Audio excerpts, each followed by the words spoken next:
Hello friends, welcome back to my channel. Mahabharat की कहानी तब शुरू होती है जब चौसर का खेल खेला जाता है और द्रौपदी को दांव पे लगाया जाता है और द्रौपदी का चीर हरण होता है।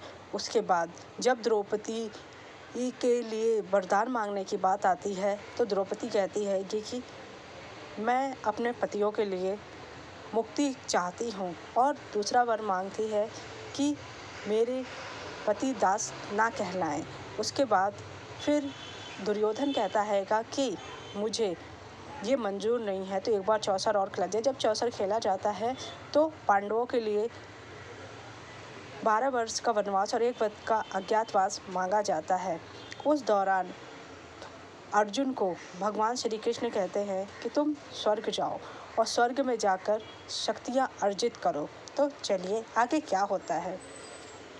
स्वर्ग की अप्सरा अर्जुन को देख उन पर मोहित हो गई। वह एक दिन काम पीड़ित होकर अर्जुन के पास पहुंची और उनसे प्रणय निवेदन करने लगी। महाभारत की कथा में कई ऐसे प्रसंग हैं जो दिलचस्प हैं और इन्हीं में से एक कहानी अर्जुन को नपुंसक होने, नामर्द होने का श्राप भी है। 5 पांडवों में युधिष्ठिर और भीम से छोटे अर्जुन को महाभारत का नायक कहा जाता है क्योंकि वो इंद्रपुत्र भी थे। यह और बात है कि इस काल और महाभारत काल के दौरान पर्दे के पीछे से जो सबसे बड़ी भूमिका निभा रहे थे वह भगवान श्री कृष्ण थे। अर्जुन अगर महाभारत के नायक के तौर पर उभरे और युद्ध में कौरव सेना को सबसे ज़्यादा नुकसान पहुंचाने में सफल रहे तो इसके पीछे श्री कृष्ण की भूमिका अहम रही। वैसे क्या आप जानते हैं कि पांडव कौरव के युद्ध की भूमिका जब बनने लगी और युद्ध करीब तय माना जाने लगा था, उससे पहले अर्जुन को नपुंसक होने का श्राप मिला था।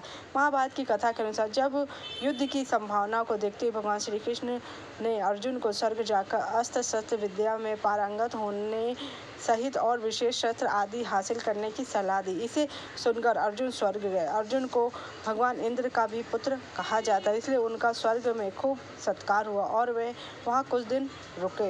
इस दौरान स्वर्ग की रूपवती अप्सरा उर्वशी अर्जुन को देखकर उन पर मोहित हो गई। वह एक दिन काम पीड़ित होकर अर्जुन के पास पहुंची और उनसे प्रणय निवेदन करने लगी। उर्वशी की बात सुनकर अर्जुन ने कहा, आप पूर्ववंश की जननी है, ऐसा समझकर मेरे नेत्र खिल उठे थे। इसलिए हे अप्सरा, तुम मेरे विषय में कोई अन्यथा भाव मन में ना लाओ। तुम मेरे वंश की वृद्धि करने वाली हो, अतः मेरी माता के समान हो। आपका भी मेरे मन में वही स्थान है जो माता कुंती माद्री का है, फिर माता गांधारी के लिए है। यह सुनकर उर्वशी फिर अर्जुन को अपने प्रेम फांद में फंसाने की कोशिश करती है और कहती है कि हम सब अप्सराओं का किसी से कोई पर्दा नहीं है। पुरुवंश के कितने ही पोते नाती तपस्या करके यहाँ आते हैं और वे सब अप्सराओं के साथ रमण करते, इसमें कोई अपराध है? हे अर्जुन, तुम्हें देखकर मेरी काम वासना जागृत हुई है। मैं काम वेदना पीड़ित हूँ, मेरा त्याग ना करो, मुझे अंगीकार करो। अर्जुन इसके बावजूद उर्वशी की बात टाल देते हैं।